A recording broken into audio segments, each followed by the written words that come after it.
سورہ فاتحہ۔ اعوذ باللہ من الشیطان الرجیم، بسم اللہ الرحمن الرحیم۔ الحمدللہ رب العالمین، الرحمن الرحیم، مالک یوم الدین، ایاک نعبد و ایاک نستعین، اہدنا الصراط المستقیم، صراط الذین انعمت علیہم غیر المغضوب علیہم ولا الضالین۔ اللہم صل علی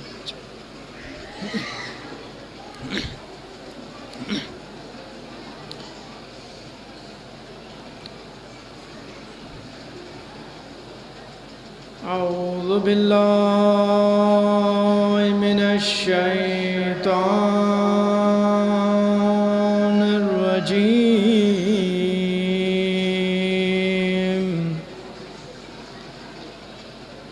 بسم اللہ الرحمن الرحیم۔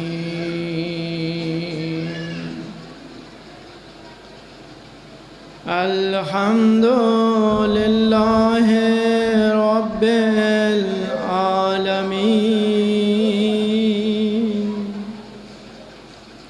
الصلاة والسلام علی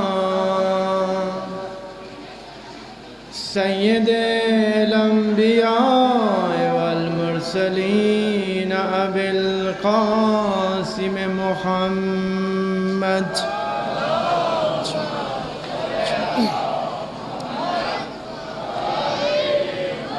وعلى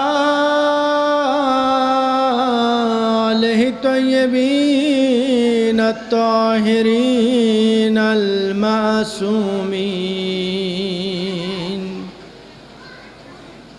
سیما علی الحسین المظلوم،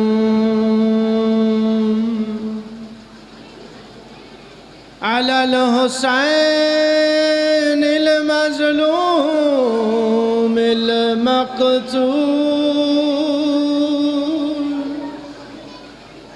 المجروح المذبوح من القفا،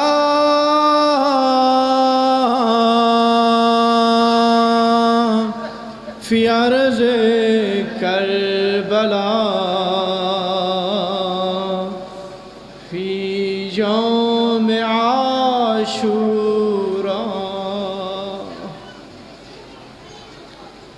بلا جرم ولا خطا، الذی غسلہ دم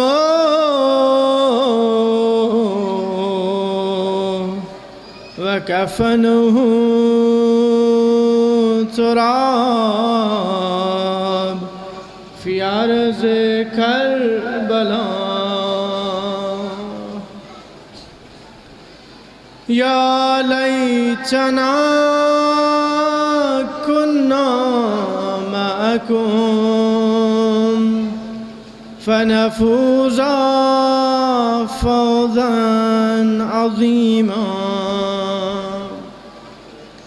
اما بعد فقد قال اللہ سبحانہ وتعالی فی قرآنہ المجید والفرقان الحمید، انا عرضنا الامانة على السماوات والارض والجبال فابین ان یحملناها واشفقنا منها وحملها الانسان انه كان ظلوما جهولا۔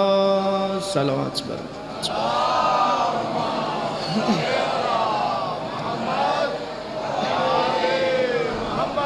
سب سے پہلے دعا ہے، پروردگار عالم ہمارے اس عبادت کو، ہمارے اس نوکری کو اپنی بارگاہ میں شرف قبولیت عطا فرمائے۔ جو مومنین و مومنات پریشان ہیں پریشانیاں دور فرمائے، جو مریض ہیں صحت کاملہ عطا فرمائے، جو دلی حاجات رکھتے ہیں اپنی بارگاہ میں قبول فرمائے۔ ہمارے وارث حقیقی امام زمانہ کے ظہور میں تعجیل فرمائے۔ ہمیں ان کے انصار و مددگاران میں شامل فرمائے۔ اپنی تمام دعاؤں کی قبولیت کے لیے خلوص سے صلوات پڑھیں۔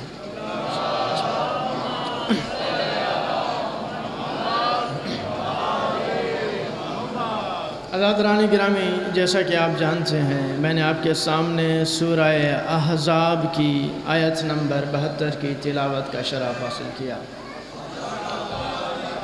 جس میں اللہ تعالیٰ ارشاد فرما رہا ہے اِنَّا عَرَضْنَا الْأَمَانَةَ عَلَى السَّمَاوَاتِ وَالْأَرْضِ وَالْجِبَالِ، کہ میں نے اپنی امانت کو آسمانوں، زمین اور پہاڑوں کے سامنے پیش کیا، مگر انہوں نے اس امانت کا بوجھ اٹھانے سے انکار کر دیا اور خوف کھا گئے۔ فَحَمَلَهَا الْإِنسَانُ، اور انسان نے اس امانت کا بوجھ اٹھا لیا۔ بے شک انسان بہت بڑا ظالم اور نادان ہے۔ میں نے سب سے پہلے عرض کی، اس آیہ کریمہ میں بہت سے راز پوشیدہ ہیں۔ دراصل پروردگار پیغام یہ دینا چاہتا ہے کہ جو صلاحیت، جو قابلیت، توجہ ہے میری طرف، پروردگار آپ کو سلامت رکھے، جو قابلیت، جو صلاحیت، جو ظرفیت، جو وسعت میں نے ساری مخلوقات میں سے انسان میں رکھی ہے، کسی مخلوق میں نہیں رکھی۔ توجہ کیجئے گا، دراصل بتانا یہ چاہتا ہے کہ پوری کائنات میں اتنی وسعت نہیں، اتنا ظرف نہیں، جتنا ظرف، جتنی صلاحیت، جتنی قابلیت انسان میں ہے۔ فرشتوں کا سردار جبرائیل چوتھے آسمان سے آگے نہیں جا سکتا، میرے ساتھ رہیں، نابود ہو جائے گا، ہلاک ہو جائے گا، جل کے راکھ بن جائے گا۔ لیکن یہ انسان، اے انسان تو اپنی عظمت کو سمجھ، اسی لیے پروردگار نے کہا اِنَّهُ كَانَ ظَلُومًا جَهُولًا، بے شک میں نے اس امانت کو اس انسان کو دیا، عطا کی امانت، مگر اس نے حق کی امانت ادا نہیں کیا۔ یہ حق کی امانت کیا ہے؟ میں ابھی بیان کروں گا کہ حق کی امانت کیا ہے۔ اس نے ظلم سے کام لیا، اس نے نادانی سے کام لیا۔ میں معذرت چاہتا ہوں، ان کچھ دنوں میں میری گفتگو ذرا مشکل ہو گئی۔ دیکھیں، مجلس کے ایام ہیں، عزاداری کے ایام ہیں، گفتگو بہت زیادہ ہے، کائنات کے جو راز ہیں بہت زیادہ گفتگو ہے۔ جنت کی حقیقت کیا ہے، جہنم کی حقیقت کیا ہے، دنیا کی حقیقت کیا ہے، لیکن مجھے اپنے پیارے رسول کے قول کو بھی، میری طرف توجہ رہے، اپنے پیارے رسول کے قول کو بھی مد نظر رکھنا ہے کہ فرمایا زینوا مجالسکم بذکر علی ابن ابی طالب، کہ اپنی مجلسوں کو میرے بھائی علی ابن ابی طالب کے ذکر سے مزین کرو۔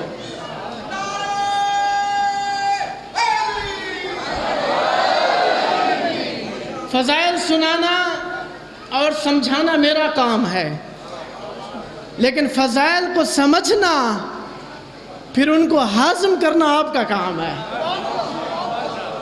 اب جس طرح آپ چاہتے ہیں کہ ہم آپ کو فضائل سنائیں، ہمارا بھی دل چاہتا ہے کہ یہ فضائیں ہمارے مولا کے نام سے گونج اٹھیں۔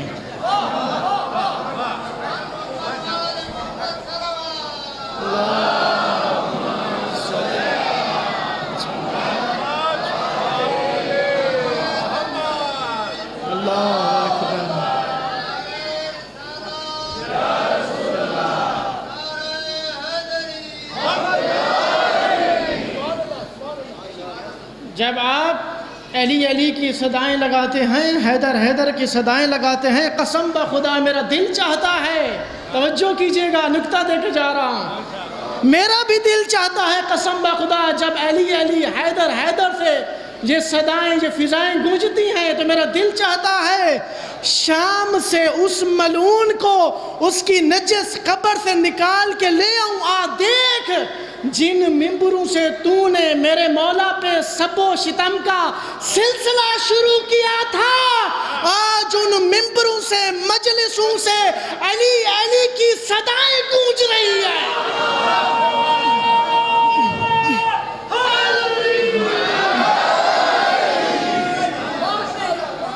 دیکھ آج ہر فضا ہر سو میں ہے علی علی۔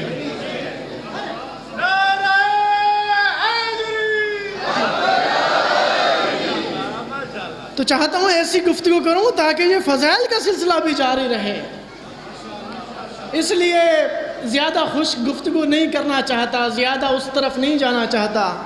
لیکن یہ بھی یاد رکھیں نوجوانوں، اب وہ دور نہیں رہا کہ آپ ہمیں کہیں کہ فقط ہمیں قصیدہ سنائیں، دوڑا سنائیں، ہم سن کے چلے جائیں۔ نہیں، علم کا دور ہے، شعور کا دور ہے، ٹیکنالوجی کا دور ہے، تعلیم کا دور ہے۔ سوال کریں، 1400 سال پہلے کا دور گزر گیا۔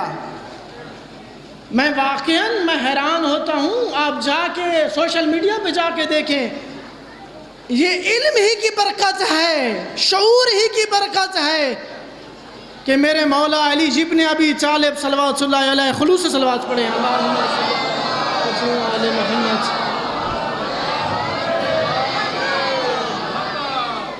ارشاد فرماتے ہیں کہ پروردگار کا لاکھ شکر ہے کہ جس نے ہمیں علم و شعور عطا فرمایا اور ہمارے دشمنوں کو جہالت، مال و متاع عطا فرمایا۔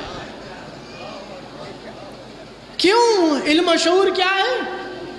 میں واقعاً خوشی سے جھوم اٹھتا ہوں، روزانہ میرے سامنے ایسے کتنے کلپ ہیں، کتنی ایسی ویڈیو ہیں، مصر و یونان و سعودی عرب، تیونس، مغرب کے مفتی چیخ رہے ہیں، ہائے ہماری نسلیں شیعہ ہو گئیں۔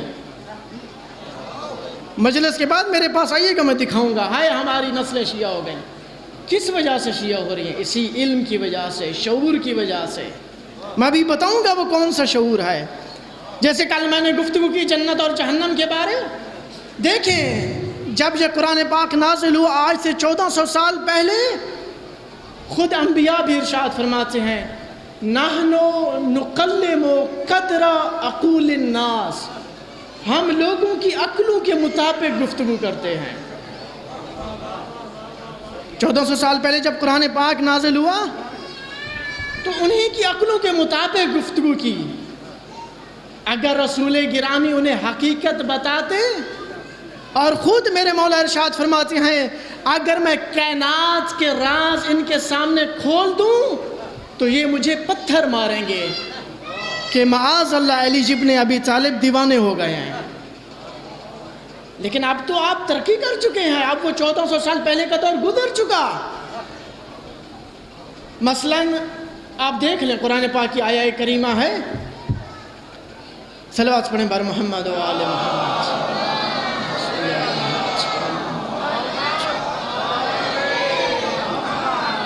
اسلام آنے سے پہلے خانہ کعبہ میں 365 بت تھے، یعنی 365 اللہ تھے، اللہ۔ تو رسول گرامی تشریف لے آئے اور کہا صرف ایک اللہ ہے۔ تو قرآن پاک میں ارشاد ہے وہ سب حیران ہوئے، دیوانہ کہا، رسول گرامی کو مجنون کہا کہ ایک ہمارا اللہ، ایک ہمارا بت بارش دیتا ہے، ایک نرینہ اولاد دیتا ہے، ایک کامیابی کے لیے ہے، ایک غلاموں کا ہے، ایک امیروں کا ہے، ایک خواتین کا ہے، ایک فلاں کا ہے۔ ہم سوچ رہے ہیں 10-15 بت اور بنائیں، کیونکہ ابھی بھی ہمارے کام رہ جاتے ہیں۔ تو یہ عجیب گفتگو کر رہا ہے، یہ کہتا ہے ایک کافی ہے، وہ ایک کیسے سب کام کرے گا؟ ان کی عقل، ان کی شعور کو دیکھ رہے ہیں، ان کے ذہنوں کو دیکھ رہے ہیں؟ ان کا یہ شعور ہی نہیں پہنچ رہا کہ وہ ہر چیز پہ قادر ہو سکتا ہے، اتنی ان کی عقل ہی نہیں ہے۔ اگر وہاں پہ رسول گرامی تمام حقائق کھول دے پھر وہ کیا بن جائیں گے؟ توجہ فرما رہے ہیں؟ تمام حقائق اسی لیے نہیں کھولے بلکہ ان کی عقلوں کے مطابق گفتگو کی، لیکن کبھی کبھی اشارے دیتے، اشاروں میں گفتگو کرتے۔ اسی لیے میرے امام ششم امام جعفر صادق علیہ السلام ارشاد فرماتے ہیں، اللہم صلی علی محمد وعلی محمد، کہ سورہ توحید میں اتنے راز ہیں کہ صرف آخری زمانے کے لوگ آ کے وہ سمجھیں گے، اتنے راز ہیں۔ اور پھر فرمایا اگر میں چاہوں تو سورہ توحید کے صرف ایک جملے سے، اللہ الصمد، صرف ایک جملے سے پورا اسلام کھول کر بتا سکتا ہوں، اسی ایک جملے سے۔ تو آج شعور ٹیکنالوجی کا دور ہے، شعور کا، علم کا، بصیرت کا۔ حوصلہ کیا کریں، سمجھا کریں، سمجھ نہیں آتی پوچھا کریں۔ ابھی میں بتاتا ہوں کہ کل میں نے جنت اور جہنم پہ گفتگو کیوں کی، اس کے راز کیوں کھولے، وگرنہ 1400 سال پہلے ایسے گفتگو نہیں کی گئی۔ اس کے کل میں نے راز کیوں کھولے کہ جہنم کیا چیز ہے۔ جہنم دراصل محرومی کا نام ہے، میرے ساتھ رہیے گا، محرومی کا نام ہے، خود انسان جہنم ہے۔ تو جب ایک انسان جاہل ہو، نادان ہو، بے شعور ہو، اس کا علم سے ہی واسطہ نہ ہو، باب العلم سے ہی واسطہ نہ ہو، اس نے صرف قرآن لیا ہو، اہل بیت کو چھوڑ دیا ہو، پھر وہ بہکی بہکی باتیں کرتا ہے۔ کیوں؟ کیونکہ اسے توحید سمجھ ہی نہیں آئی، جنت اور جہنم کے راز ہی سمجھ نہیں آئے۔ پھر وہ کہتا ہے پروردگار ان اللہ علی کل شیء قدیر ہے، وہ اس قدرت کو ہی نہیں سمجھا۔ پھر وہ کہتا ہے پروردگار اگر چاہے تو ہمارے یزید کو جنت میں بھیج دے۔ یہ گفتگو ہوتی ہے خصوصاً آج کل کے دنوں میں۔ یہ شیعہ کیا کریں گے؟ یہ بھلا روک سکتے ہیں اللہ کو؟ اللہ چاہے تو اسے جہنم سے نکال لے۔ تو میں انہیں جواب دیتا ہوں، سب سے پہلی بات، فرشتوں کو یزید کو جہنم میں ڈالنے کی زحمت ہی نہیں کرنی پڑے گی، کیونکہ جہنم کوئی الگ تھوڑی ہے، یزید خود جہنم ہے۔ بچوں میرے ساتھ، جو کل کی میں نے گفتگو کی،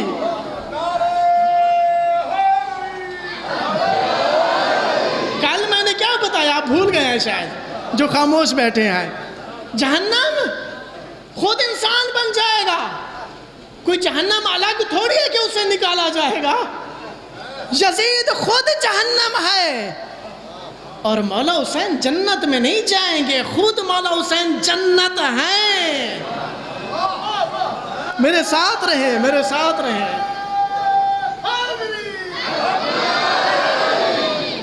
یزید خود جہنم ہے، خود جہنم ہے، نکالنے کی کیا ضرورت ہے؟ خود جہنم ہے، خود محروم ہے، خود اس میں صلاحیت و قابلیت نہیں ہے کہ اللہ کے فضل و کرم کو برداشت کر پائے، خود اس میں صلاحیت نہیں ہے، اس نے خود کو ضائع کر دیا، برباد کر دیا، تباہ کر دیا۔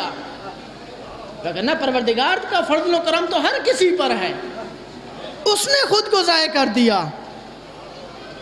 تو جو جاہل ہیں، جو بے شعور ہیں، وہ ایسی باتیں کرتے ہیں، اور کبھی کہتے ہیں، ابھی میں حیران ہوتا ہوں ان کی عقلوں پہ۔ ایک مفتی کہتا ہے، کیونکہ جواب تو کوئی نہیں ہے، دلیل تو کوئی نہیں ہے، علم جو نہیں ہے، کہ میں نے خواب میں دیکھا، میرے خواب میں یزید آیا، تو میں نے اس سے پوچھا اے یزید کیا تو نے امام حسین کا قتل کیا تھا؟ اب خواب دیکھ رہا ہے، کہنے میں نے خواب میں یزید سے پوچھا کیا تو نے امام حسین کا قتل کیا تھا؟ تو یزید نے کہا نہیں میں نے قتل نہیں کیا تھا۔ تو اب یہ بتا رہا ہے اے لوگو، یزید نے مجھے خواب میں آ کے کہا اس نے قتل نہیں کیا تھا۔ توجہ فرما رہے ہیں؟ اب دلیل سنیے، میں نے کہا اس سے یہ ثابت نہیں ہوتا کہ یزید بے گناہ ہے، اس سے تو یزید کی ملعونیت اور زیادہ ثابت ہوتی ہے۔ اس نے کہا وہ کیسے؟ میں نے کہا یہ اتنا بدبخت ہے، جب زندہ تھا تب بھی گمراہ کرتا تھا، جب مر گیا اب خواب میں آ کے گمراہ کر رہا ہے۔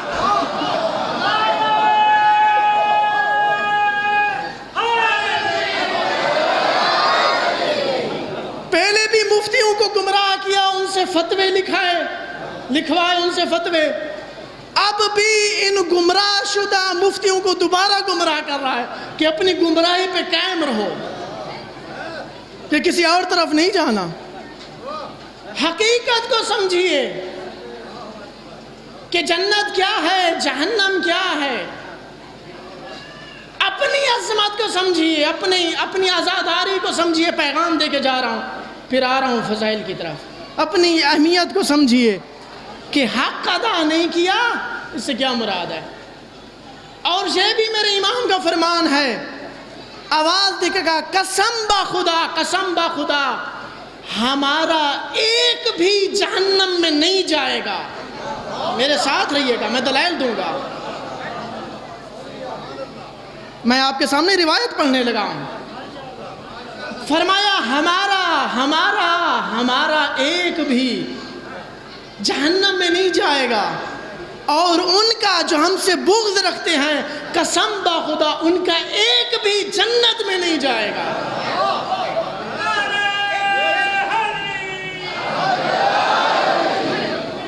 بہار الانوار سے روایت پڑھنے جا رہا ہوں۔ میں نے کل جنت اور جہنم، کیونکہ وقت بہت زیادہ ہو گیا میں نہیں پڑھ سکا فضائل، تو کل کی گفتگو یاد رکھیے گا۔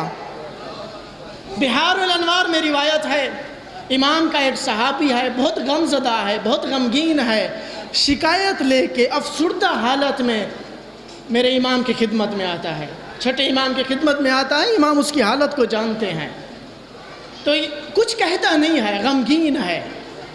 اس کی حالت کو دیکھتے ہوئے امام اس سے پوچھتے ہیں، اس کا نام سماعہ ہے، سماعہ بن مہران۔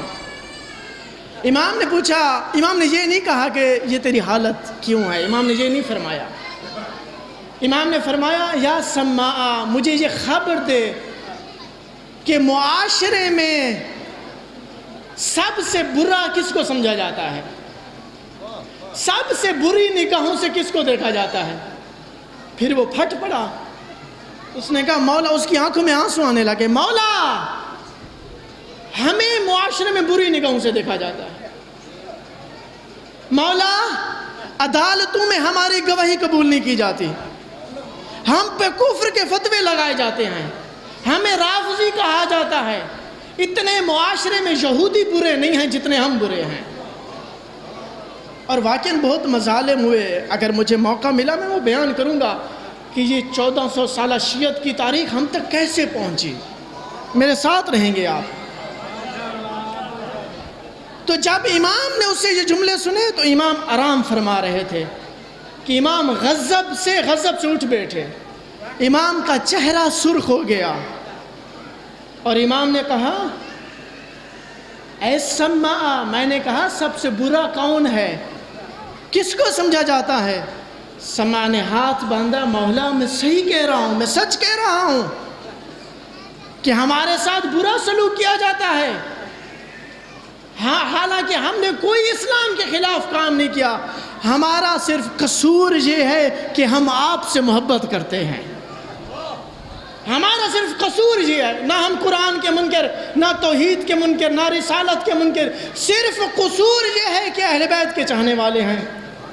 امام نے پھر اس کی دلجوئی کے لیے ارشاد فرمایا، امام نے کہا یا سماع کیف بکم اذا سیک بکم الی الجنہ، سماع مجھے اتنا بتا تیری اس وقت کیسی حالت ہوگی جب تجھے دلہن بنا کر جنت کی طرف لے جایا جائے گا، تیری اس وقت کیسی حالت ہوگی، اور تیرے دشمن کو بالوں سے گھسیٹ کر جہنم کی طرف لے جایا جائے گا۔ پھر امام نے ارشاد فرمایا سماع سن، میں خدا کی قسم کھا کر کہتا ہوں کہ ہمارے چاہنے والے 10 بھی، امام نے پہلے 10 کا الفاظ استعمال کیا، ہمارے چاہنے والے 10 بھی جہنم میں نہیں جائیں گے۔ پھر کہا ہماری محبت رکھنے والے 5 بھی جہنم میں نہیں جائیں گے۔ پھر کہا ہماری محبت رکھنے والے 3 بھی جہنم میں نہیں جائیں گے۔ پھر آخر میں کہا 1 بھی جہنم میں نہیں جائے گا۔ کیوں امام نے اس طرح ترتیب باندھی؟ 10 5 3 1۔ دراصل امام اسے یہ حدیث ہضم کروانا چاہتے تھے۔ توجہ، بہت سے لوگوں کو یہ حدیثیں ہضم نہیں ہوتی، وہ کہتے ہیں نہیں اسے جہنم میں جانا چاہیے۔ توجہ رکھیے گا کہ وہ تو گناہگار ہے، میرے سامنے گناہ کرتا ہے۔ امام نے یہیں پہ فرمایا اے سماع، جو سچی محبت رکھتا ہے اگر وہ گناہگار ہوگا تو پروردگار اسی دنیا میں اسے مصیبتوں میں مبتلا کر کے اس کے گناہ بخش دے گا۔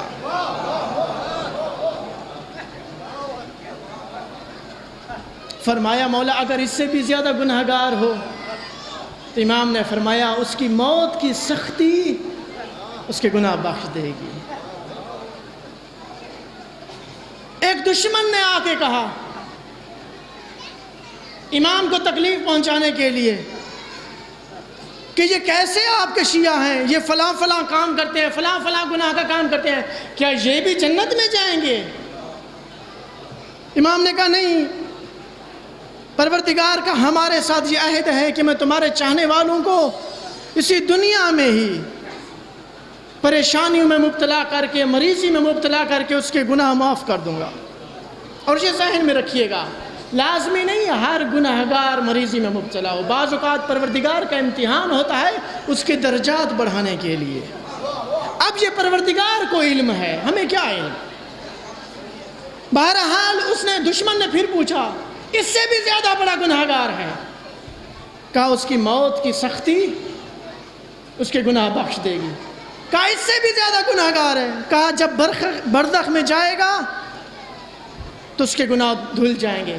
وہ چاہتا تھا کہ امام کہیں کہ یہ معاذ اللہ جہنم میں جائے گا، تو کہتا ہے نہیں اس سے بھی بڑا گناہگار ہے کہ برزخ بھی اس کے گناہ نہیں دھو سکتا۔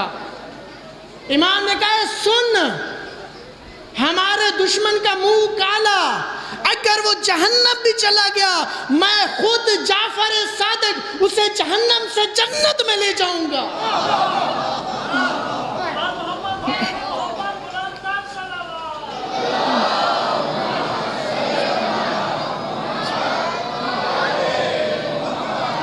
خلوص،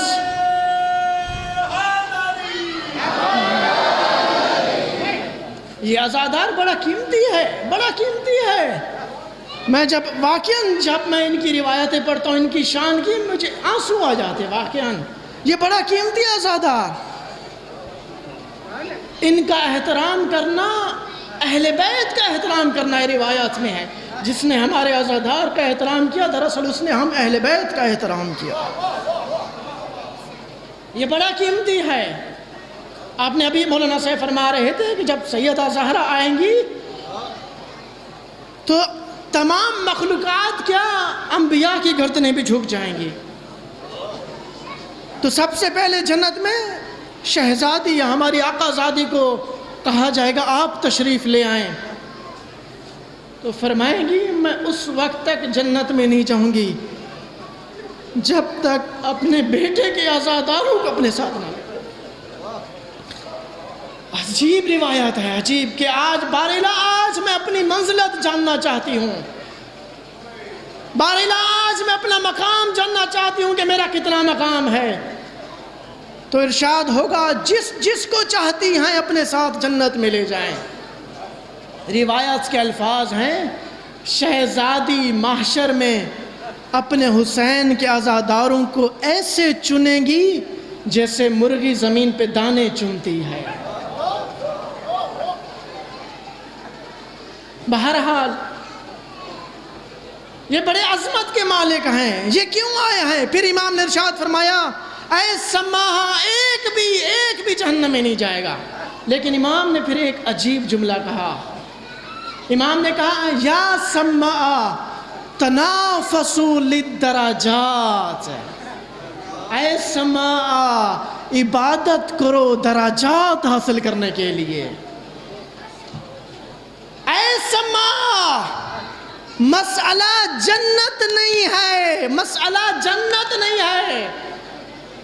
ہماری نورانی محفل اگر حاصل کرنا چاہتے ہو، اگر ہماری نورانی محفل تک آنا چاہتے ہو، جیسا ہم حکم دیتے ہیں ہماری اطاعت کرو۔ اگر ہماری نورانی محفل حاصل کرنا چاہتے ہو، کیونکہ ہماری نورانی محفل میں جس کے وجود سے بخل کی بو آئے گی وہ نہیں داخل ہو سکے گا، لالچ کی بدبو آئے گی وہ نہیں داخل ہو سکے گا، ریاکاری کی، حسد کی، تکبر کی، لالچ کی بدبو آئے گی وہ نہیں بیٹھ سکے گا۔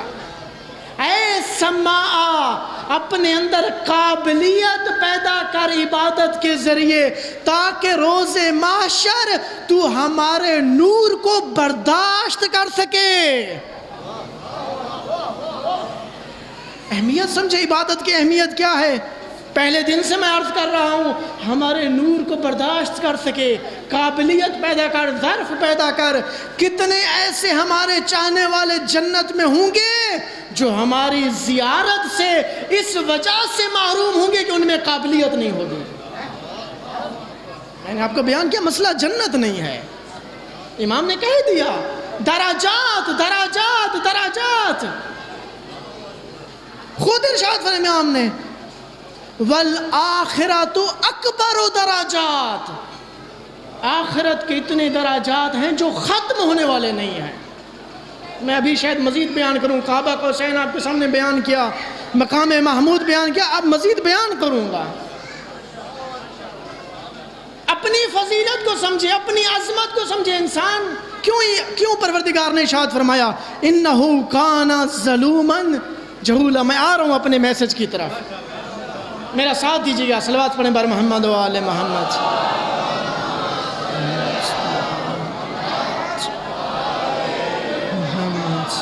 بارے دیگر صلوات۔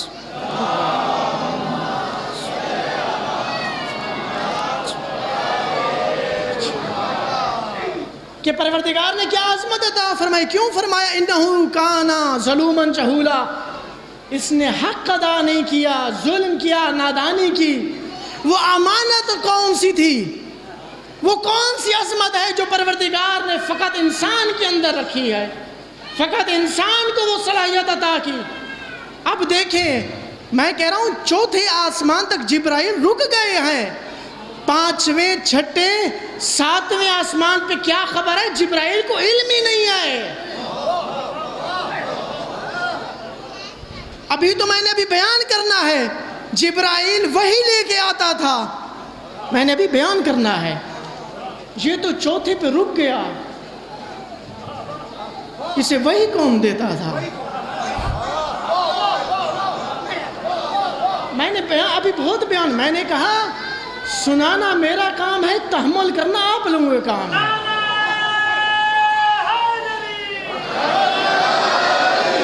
اور میں یہ بھی بیان کروں گا کہ یہ فضائل کیوں بیان کر رہا ہوں، یہ بھی بیان کروں گا کہ کیوں، کیونکہ بعض کہتے ہیں آپ بہت سخت فضائل پڑھتے ہیں کہ بعض لوگوں کے بھٹکنے کا خطرہ ہوتا ہے، اور واقعاً یہ بات کسی حد تک ان کی صحیح ہے، کسی حد تک میں بیان کروں گا، فضائل سخت بیان کروں گا، اور یہ بھی بیان کروں گا کہ کیوں بیان کر رہا ہوں۔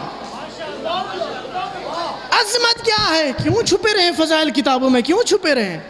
عظمت کیا ہے؟ اس جبرائیل کو جتنے بھی ملائکہ، انہیں معلوم ہی نہیں ہے کہ ساتویں آسمان پہ کیا خبر ہوئی۔ میں نے بتایا تھا کہ وہ کیا معاملات چلتے رہے، پہلی مجلس میں، دوسری مجلس میں بتایا آپ کو کہ پروردگار نے ایک ایسی مخلوق خلق کی جسے سب کچھ عطا کر دیا، چوتھے آسمان پہ انہیں خبر ہی نہیں ہے۔ انہیں خبر کب ہوئی؟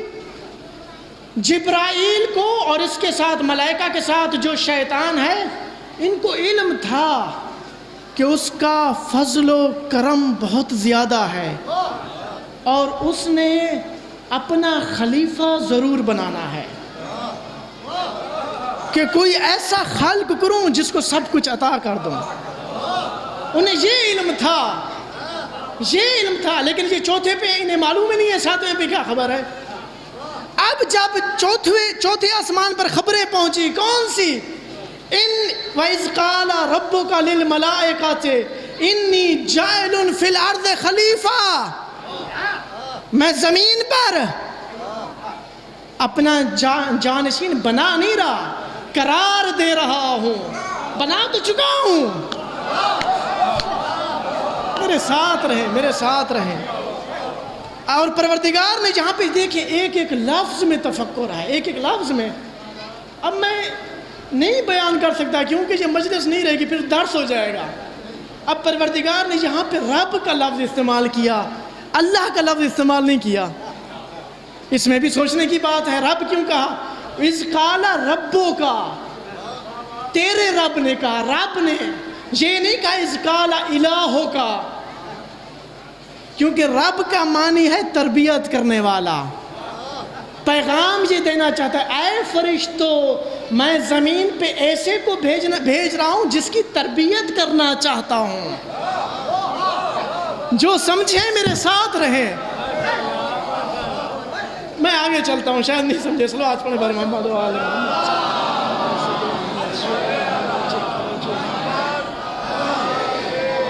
انی جاعل فی الارض خلیفہ، قرار دے رہا ہوں۔ خلیفہ، خلیفے کا کیا مطلب ہے؟ جانشین۔ جانشین کا کیا مطلب ہے؟ یعنی جو کچھ میرے پاس ہے وہی کچھ اسی کے پاس ہے۔ ابھی میں انسان کا بتا رہا ہوں، اہل بیت کا میں نے نہیں بتایا۔ جب بتاؤں گا اس وقت کیا ہوگا مجھے نہیں معلوم۔ یہ انسان ہے، انسان۔ انسان کی کیا عظمت ہے؟ یہ جو پروردگار کہہ رہا ہے اس نے حق ادا نہیں کیا، کیوں کہہ رہا ہے حق ادا نہیں کیا؟ کیوں پروردگار ارشاد فرما رہا ہے اس نے حق ادا نہیں کیا؟ سنیے انسان کی عظمت، سنیے۔ جانشین، اپنا قرار دے رہا ہوں تاکہ اس کی تربیت کروں۔ جب انہوں نے یہ سنا برداشت نہیں کر پائے، خود ارشاد فرما رہا ہے قَالُوا أَتَجْعَلُ فِيهَا مَنْ يُفْسِدُ فِيهَا وَيَسْفِكُ الدِّمَاءَ، تو نے کس کو اپنا جانشین بنا دیا؟ جو فساد برپا کرے گا، جو تباہی پھیلائے گا، جو خون بہائے گا۔ نحنو نسبحو بحمدک، ہم تیری تسبیح کرنے والے ہیں۔ توجہ کر رہے ہیں؟ ہم تیری تقدیس کرنے والے ہیں۔ قال انی اعلم ما لا تعلمون، جو میں جانتا ہوں تم نہیں جانتے، تم ابھی چوتھے پر ہو، تمہیں ساتویں کی خبر ہی نہیں ہے۔ اور آگے ارشاد فرما رہا ہے، میرے ساتھ رہیے گا، وَعَلَّمَ آدَمَ الْأَسْمَاءَ كُلَّهَا۔ توجہ، علمہ ظاہری ترجمہ یہ ہے کہ آدم کو تمام اسماء کا علم دیا۔ ظاہری ترجمہ یہ ہے، آدم کو تمام اسماء کا علم دیا۔ اس کے اندر کیا راز پوشیدہ ہے؟ اسماء کیا ہیں؟ ہم اسماء یعنی نام۔ تھوڑا سا توجہ کریں، پیغام دے کے آگے بڑھ رہا ہوں۔ آپ کا نام ہے، میرا نام ہے، ہم نام نشاندہی کے لیے رکھتے ہیں، لیکن پروردگار کے نام اس کی صفات ہیں، اس کی طاقتیں ہیں، اس کی قدرتیں ہیں۔ مثلا ہم نام رکھتے ہیں، مثال دے دوں، ہم کسی کا نام رکھتے ہیں جمیل، شاید نام سے جمیل ہو لیکن خود جمیل نہ ہو۔ ایک شخص کا نام ہے کریم، شاید صفت میں کریم نہ ہو۔ ایک شخص کا نام ہے قادر، شاید سب سے زیادہ ضعیف ہو، لیکن پروردگار کے نام اس کی صفات کو، اس کی قدرتوں کو بیان کرتے ہیں۔ اگر اس کا نام جمیل ہے تو وہ ہے ہی جمیل، اگر اس کا نام رحمان ہے تو اس کی صفت وہ ہے ہی رحمان، رحیم، قادر، حی، قیوم۔ جتنے نام اتنی صفات، اتنی قدرتیں۔ اب سمجھ آئے گی علامہ کا کیا معنی ہے؟ علامہ کا معنی میں نے عطا کیا آدم کو اسماء، یعنی ساری طاقتیں عطا کی۔ میرے ساتھ رہیں، میرے ساتھ رہیں۔ میں نے آدم کو ساری طاقتیں عطا کی کیونکہ میں نے یہ واحد مخلوق ہے جو میرا شاہکار ہے، باقی کوئی میری مخلوق شاہکار نہیں ہے۔ صرف اس میں صلاحیت ہے، صرف اس میں طاقت ہے، صرف اس میں قابلیت ہے کہ میرے تمام قدرتوں کو سنبھال سکے، باقی کسی مخلوق میں نہیں ہے۔ اسی لیے اسی کو عطا کی۔ فرشتوں نے کہا ہمیں کیوں نہیں عطا کی؟ کیونکہ تم میں صلاحیت نہیں ہے، تم محدود ہو، اس میں صلاحیت ہے۔ تو جب امتحان لیا، حضرت آدم نے اپنی طاقتیں دکھائیں، انہوں نے بھی اپنی طاقتیں دکھائیں، انہیں علم ہو گیا ہم محدود ہیں، یہ لامحدود ہے۔ اس جسم کی بات نہیں ہو رہی، انسان ملکوتی کی بات ہو رہی ہے، یہ لامحدود ہے۔ تو پروردگار نے وہاں پہ ارشاد فرمایا، جس نقطے کی طرف لانا چاہتا تھا وہ یہ ہے۔ پروردگار نے ارشاد فرمایا، یہاں پہ ارشاد فرمایا، عالم، میں جانتا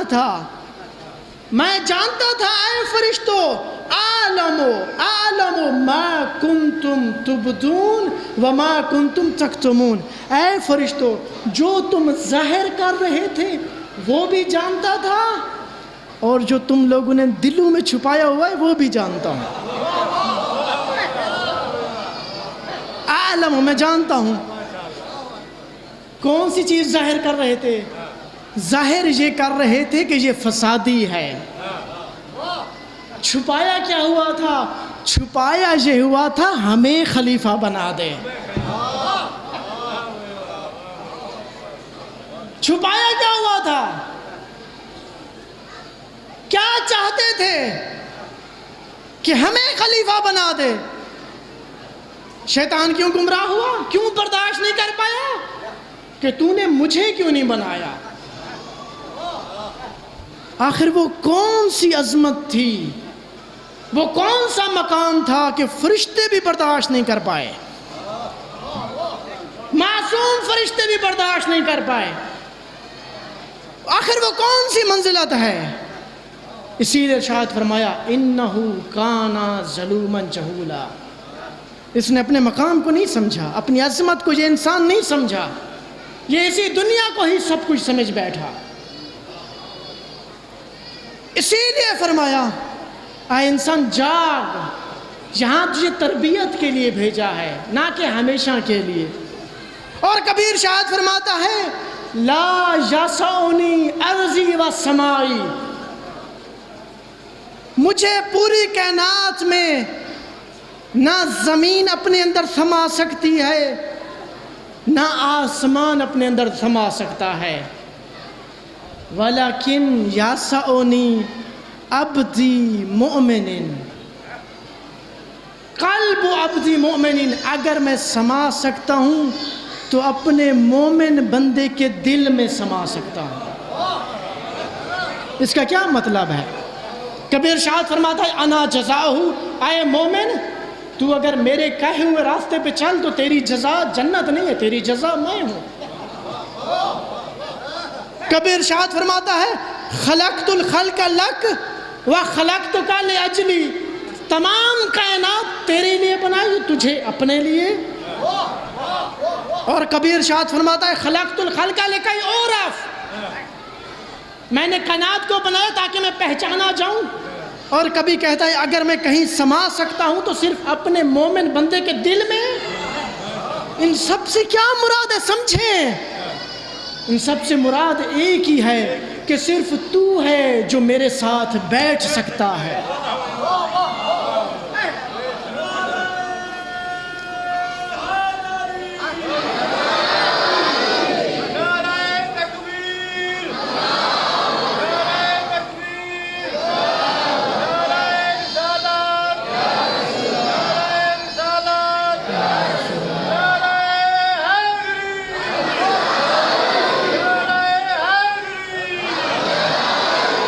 اپنی عظمت کو سمجھیں۔ مسئلہ جنت نہیں ہے کہ جنت میں چلا جاؤں، آپ سب جنتی ہیں، عہد کیا امام نے۔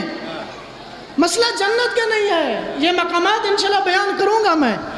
تو اس پروردگار نے بغیر مانگے کیا کیا عطا کیا، کتنا کریم ہے۔ کتنا جود و سخا کا بغیر مانگے کیا کیا عطا کیا. ایک واقعہ آپ کے سامنے پیش کر رہا ہوں. جب میں نے وہ واقعہ پڑھا، جب میں نے پڑھا میری حالت غیر ہو گئی. واقعہ آپ کے سامنے پیش کر رہا ہوں کہ وہ کتنا کریم ہے. ہم کچھ نہیں کرتے وہ ہمیں عطا کرتا ہے، کہ وہ کتنا کریم ہے. بنی اسرائیل کا ایک شخص ہے، توجہ میرے ساتھ رہے. بنی اسرائیل کا ایک شخص ہے. ایک دفعہ اس نے ایک بادشاہ کو پورے جاہ و جلال کے ساتھ، شان و شوکت کے ساتھ دیکھا. بادشاہ اپنے وزیروں کے ساتھ، مشیروں کے ساتھ، غلاموں کے ساتھ، شان و شوکت کے ساتھ مملکت سے، اپنے دربار سے باہر نکلا اور کہیں جا رہا ہے. تاجر ہے، تجارت کی غرض سے آیا. دیکھا بادشاہ کی شان و شوکت، عظمت، جاہ و جلال. اس کے دل میں خیال آیا کہ اس شان و شوکت کے حقدار فقط یہی لوگ ہیں. یہ بادشاہ مرے گا، اس کا بیٹا، اس کا بیٹا مرے گا، اس کا بیٹا، کیا ہمارا حق نہیں بنتا؟ اس کے دل میں بادشاہت کی خواہش ابھری. لیکن اب کیسے بادشاہت حاصل کرے؟ دنیا میں لوگ منصوبے بناتے ہیں کیسے اپنی خواہش کو تسکین دیں. تو اس کے دل میں خیال آیا جو بادشاہ کا وزیر ہے اس کے ساتھ مراسم بڑھاتا ہوں تاکہ بادشاہ کے دربار تک پہنچوں اور ایک سازش کر کے خود اس پہ قبضہ کر لوں. تاجر تھا، پیسہ تھا، مال و متاع، دولت تھی، وزیر کے ساتھ مراسم بڑھائے.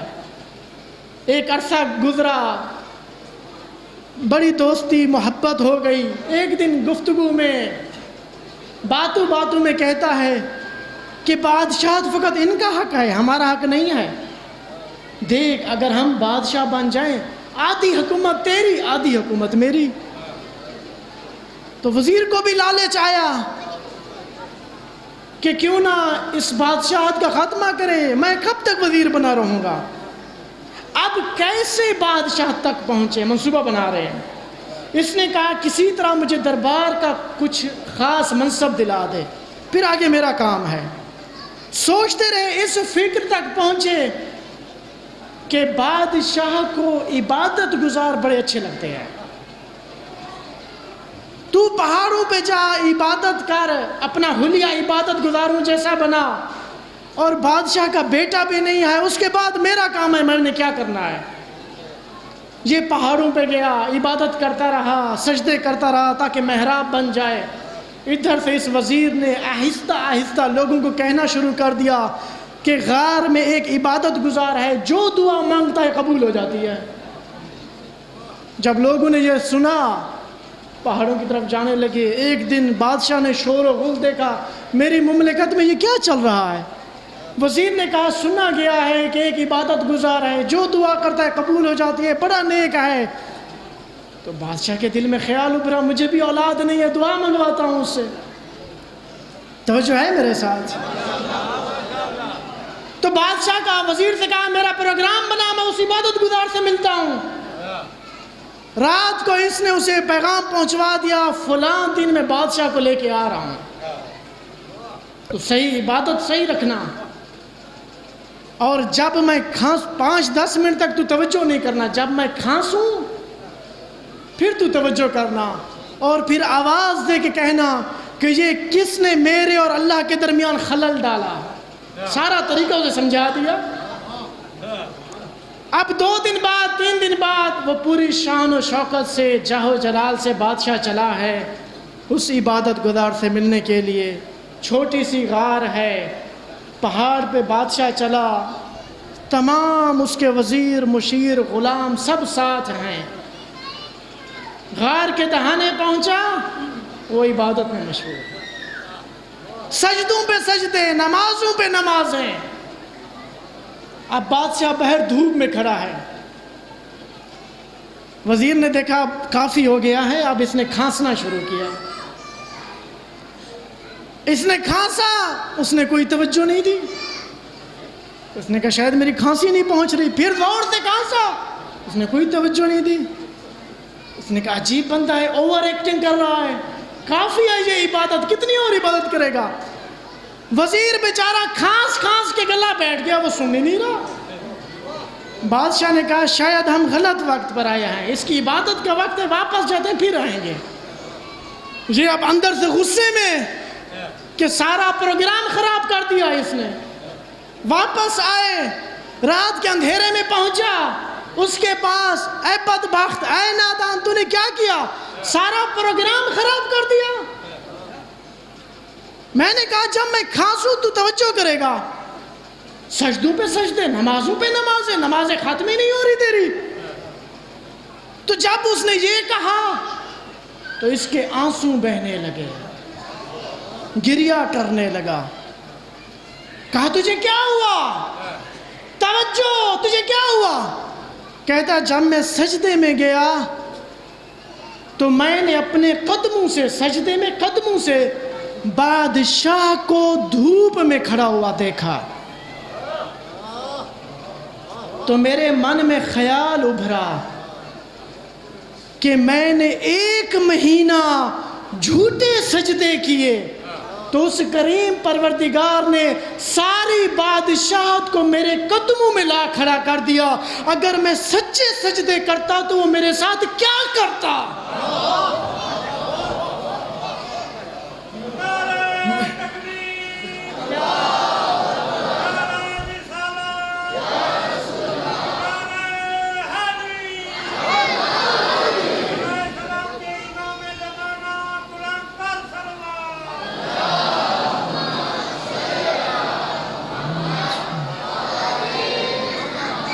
اگر میں سچے سجدے کرتا، خلوص سے سجدے کرتا، محبت سے، الفت سے، اس کی معرفت میں سجدے کرتا، تو وہ پتہ نہیں کیا کیا کرتا میرے ساتھ۔ بہت بڑا پیغام ہے میرے لیے، بہت بڑا پیغام ہے۔ اگر یہ خلوص ہو ہر اس چیز میں، عبادت میں خلوص ہو، سچی عبادت ہو، سچی نیت ہو، خالص نیت ہو، جب ہم نے کچھ نہیں مانگا اس نے کیا کچھ عطا کر دیا۔ اگر خلوص سے اس کی بارگاہ میں جائیں کیا کچھ عطا کرے گا۔ یہ ایام کیوں آتے ہیں، یہ فضائل کیوں پڑھے جاتے ہیں؟ اور یہ دیکھیں، میں ابھی کل فضائل بیان کروں گا، ان کی عظمتوں کو بیان کروں گا۔ میں کیوں فضائل بیان کرتا ہوں؟ ابھی میں نے آپ کے سامنے واقعہ بیان کیا حضرت آدم علیہ السلام کا۔ علامہ پروردگار نے تعلیم دی آدم کو الاسماء کلہا، تمام طاقتیں عطا کی آدم کو۔ منبر سلونی پہ میرا مولا ارشاد فرماتا ہے یا ایھا الناس، اے لوگو، انا آدم الاول، آدم اول میں ہوں۔ سمجھاؤں گا میں کل، آج بیان کر رہا ہوں۔ انا نوح الاول، انا ابراہیم الخلیل، انا موسیٰ انیس المؤمنین۔ اس کا کیا مطلب ہے؟ جب یہ فضائل سنیں گے، جب ان کی عظمتوں کو سنیں گے، خود بخود سجدوں میں گر جائیں گے کہ اس پروردگار نے، کریم پروردگار نے ہمیں کیسے کیسے نورانی شہزادے عطا کیے۔ اگر کوئی نبی بھی، رسول بھی، ملک بھی پروردگار تک پہنچتا ہے تو اہل بیت کے بغیر نہیں جا سکتا۔ اور پروردگار نے ہمیں ایسی عظمتوں والے مالک عطا فرمائے۔ جبرائیل کہتا ہے میرے اور اللہ کے درمیان 70 حجاب ہیں۔ میرا رسول ارشاد فرماتا ہے میرے اور اللہ کے درمیان کوئی حجاب نہیں ہے۔ یہ میں ابھی بیان کروں گا، میرے پاس وقت نہیں ہے ابھی۔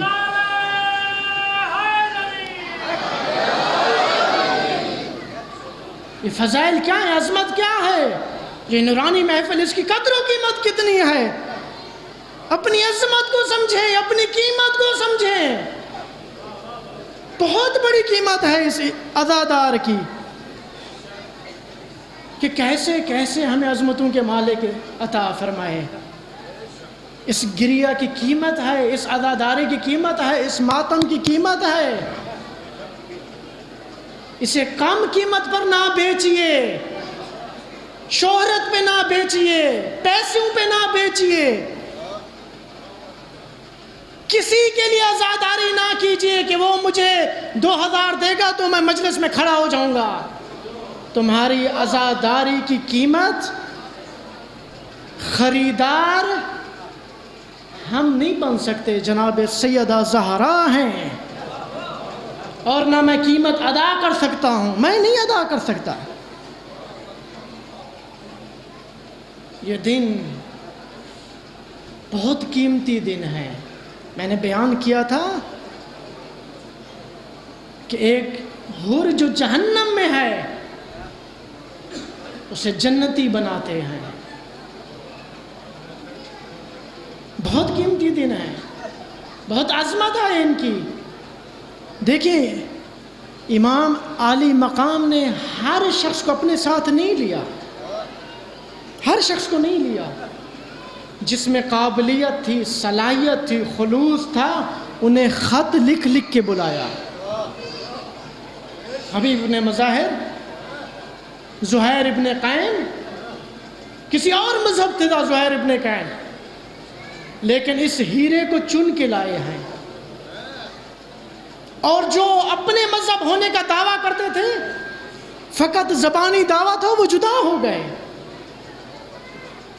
تو کچھ کربلا میں ایسے ہیرے موجود ہیں، موتی موجود ہیں جو کربلا میں بلائے گئے، اور کچھ ایسے ہیں جو کربلا کے لیے پیدا ہوئے تھے۔ میری شہزادی زینب خود بھی کربلا کے لیے پیدا ہوئی، اور اپنے 2 شہزادوں کو بھی کربلا کے لیے پیدا کیا ہے۔ آپ سب واقعہ جانتے ہیں کہ شہزادی کی جب ازدواج ہونے لگی تو شرط رکھی گئی۔ آپ کی زحمتوں کو تمام کرتا ہوں، کافی وقت ہو گیا۔ شرط رکھی گئی کہ آپ جانے سے نہیں روکو گے۔ تو جب یہ خبر ملی کہ مدینہ چھوڑنے کا وقت آ گیا تو شہزادی حضرت عبداللہ ابن جعفر کے سرہانے آتی ہیں۔ عبداللہ ابن جعفر مریض ہیں، بیمار ہیں، سرہانے آتی آ کے اجازت مانگتی ہیں کہ میرے بھیا سفر کو جا رہے ہیں، اور آپ یہ جانتے ہیں میں اپنے بھیا کے بغیر نہیں رہ سکتی۔ حضرت عبداللہ ابن جعفر نے کہا شہزادی آپ کو تو اجازت مانگنے کی ضرورت ہی نہیں ہے، آپ مالکہ ہیں، شہزادی ہیں۔ تو جب جانے لگی تو کہا شہزادی رکیے، اگر میں مریض نہ ہوتا، بیمار نہ ہوتا، میں خود اپنے مولا پہ قربان ہو جاتا۔ شہزادی اگر میرے مولا پہ وقت آئے تو میرے 2 شہزادے لیتے جائیے گا تاکہ میرے مولا پہ قربان ہو جائیں، میرے مولا کو کچھ نہ ہونے پائے۔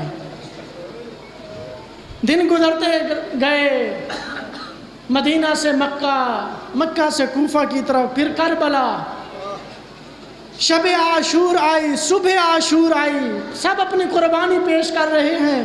شہزادی نے اپنے نونہالوں کو، گرد و غبار کو صاف کیا، تمیز کیا، اپنے مولا کی بارگاہ میں قربانی کی شکل بنا کر لے آتی ہیں کہ اس نذرانہ عقیدت کو اپنی بارگاہ میں قبول کیجیے۔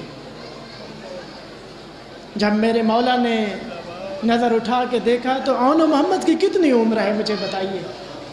10-12 سال کے، جہاد بھی واجب نہیں ہے، نابالغ پر جہاد بھی واجب نہیں ہے۔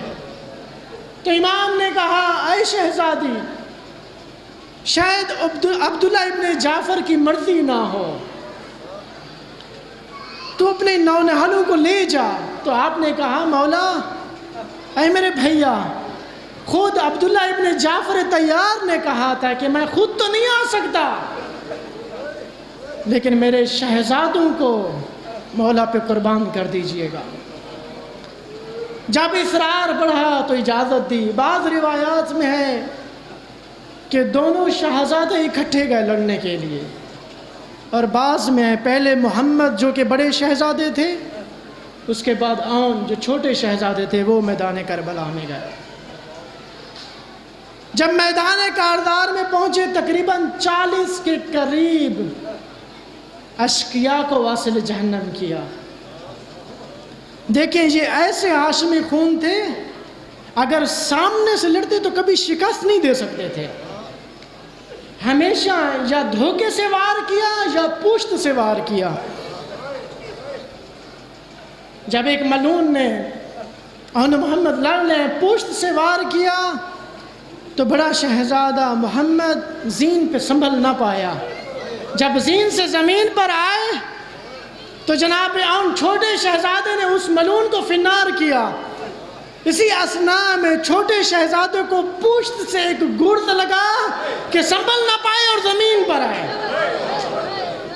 اور جب شہزادی کو خبر دی گئی کہ آپ کے شہزادے زمین پر آ چکے ہیں تو شہزادی نے کہا کوئی غم نہیں، میرا مولا تو محفوظ ہے، کوئی مجھے غم نہیں۔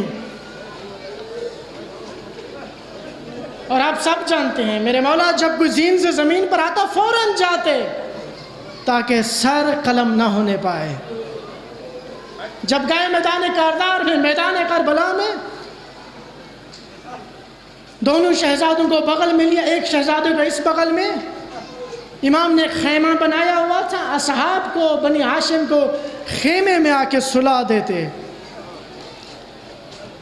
گئے ایک شہزادے کو اس بغل میں، ایک شہزادے کو اس بغل میں لے کے آ رہے ہیں۔ مقتل کہتا ہے امام نے اس انداز میں اٹھایا ہوا ہے کہ دونوں شہزادوں کے قدم زمین کربلا سے ٹچ ہو رہے ہیں، خط ہو رہے ہیں، آ رہے ہیں، اور یہ دستور رہا ہے۔ شہزادی زینب شریکت الحسین ہے، برابر کی شریک ہے، آسرا ہے اپنے بھائی کا۔ جس بنی ہاشم کا لاشا میدان میں گرا، ابھی امام حسین خیموں کے نزدیک نہیں آتے تھے کہ شہزادی جو شریکت الحسین تھی اپنے بھائی کا سہارا بنتی، آسرا بنتی، اپنے بھائی کی تکلیف کو بانٹتی تھی۔ لیکن ہزادارہ مقتل کہتا ہے کہ یہ واحد لاشیں تھے کہ جب میرے مولا آنے لگے تو شہزادی زینب نظر نہ آئی۔ امام لے کے چلے لیکن شہزادی نہیں ہے۔ شہزادی خیمے میں پردہ اٹھا کے دیکھا، شہزادی سجدے میں ہے، سجدہ شکر ادا کر رہی ہے کہ بارئلہ تیرا شکر ہے تو نے میری قربانی کو قبول کیا، اپنے بھائیوں کے سامنے نہیں ہے۔ میرے امام نے شہزادوں کو خیمے میں لٹا دیا۔ عاشور گزر گئی، خیمے جل گئے، علی کی بیٹی زینب بے ردا ہو گئی۔ جب رسن بستہ ہوئی، کربلا سے جانے کا وقت آیا تو اون و محمد کو الوداع نہیں کیا، اپنے بھیا کے لاشے پہ آئی۔ کربلا سے کوفہ، کوفہ سے شام، اون محمد پہ گریہ نہیں کیا۔ اے عزادارو، اے شہزادی کے اون محمد پہ گریہ کرنے والوں، شہزادی زینب تمہارا یہ پرسہ قبول کرے، لیکن شہزادی نے کربلا سے کوفہ، کوفہ سے شام، پھر شام سے کربلا چہلم کرنے آئی، لیکن کہیں پہ بھی اون محمد پہ گریہ نہیں کیا۔ جہاں بھی گئی، ہائے بھیا حسین، واہ حسینہ، کبھی حسین پہ گریہ کرتی، کبھی حسین کے علی اصغر پہ گریہ کرتی، کبھی حسین کے علی اکبر پہ گریہ کرتی، کبھی اون محمد کو یاد نہیں کیا۔ میں کیوں اون محمد کو یاد کروں؟ میرا علی اصغر مارا گیا، میرا بھیا پیاسا مارا گیا، میرے علی اکبر میں برچھی لگی، اون محمد پہ گریہ نہیں کیا۔ کب یاد کیا، کب گریہ کیا؟ جب کربلا سے مدینہ پہنچی،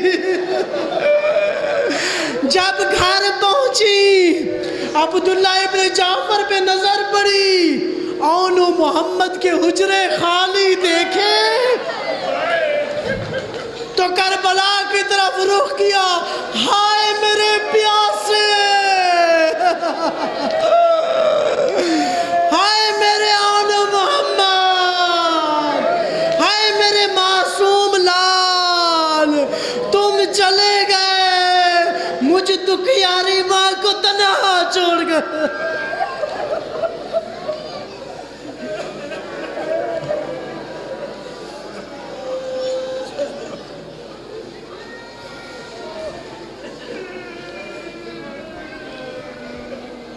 اللہ لعنت اللہ علی القوم الظالمین وسيعلم الذين ظلموا أي منقلب ينقلبون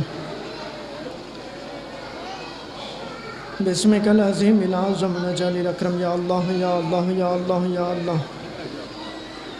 بارے ہماری اس قلیل سی عبادت کو اپنی بارگاہ میں قبول فرما۔ ہمارے وارث حقیقی امام زمانہ کے ظہور میں تعجیل فرما، ہمیں ان کے انصار و مددگاران میں شامل فرما۔ جو مومنین و مومنات پریشان ہیں پریشانیاں دور فرما، جو مریض ہیں شفائے کاملہ عاجلہ نصیب فرما۔ اس مجلس میں جو مریض ہیں صحت و سلامتی عطا فرما، جو پریشان ہیں پریشانیاں دور فرما۔ بار الہ رحم و کرم فرما، ہمارے ماما بزرگوار حاجی غلام اور ہاشمی کو صحت و سلامتی عطا فرما۔ محترم بزرگوار مختار حسین قریشی کو صحت و سلامتی عطا فرما۔ ہمارے والدین کی حیاتی دراز فرما، جن کے والدین اس دنیا سے رخصت فرما چکے ان کی قبروں کو منور فرما۔ بار الہ رحم و کرم فرما، اس مجلس و عزاداری میں جو پریشان ہیں پریشانیاں دور فرما۔